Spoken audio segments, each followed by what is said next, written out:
Naalala ko lang guys, ang sarap balikan, pero di nakakayanin. Sana ay isa akong dakilang dental hygienist. Ito guys, hindi ko siya natapos. Hindi kinaya ng utak. Ang sarap balikan. Kalungkot.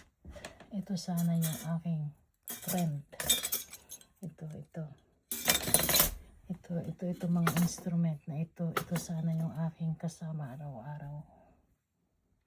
Myra Aguilar, sinayang mo. Ang pangarap mo na hindi natupad.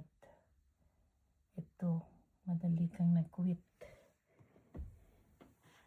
Sayang, sana matalino ako. Okay lang. Siguro hindi talaga ako para sa ganitong career. Mahirap to guys.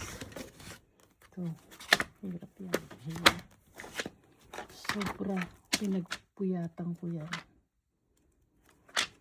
Pinagpupuyatan ko yan for almost naka 2 months naman ako guys. Umabot rin ako ng clinical. Kaya meron akong instrument na ganito. Flex ko lang to guys, yung career ko na naudlot. Pangarap ko kasi maging dentist kahit nasa Pinas pa ako. At least natupad ko kahit 1%, natapos ko yung dental assisting guys. Yung level 2 intraoral. Okay guys, thanks for watching. Good morning. Pakalungkot lang, naisip ko lang.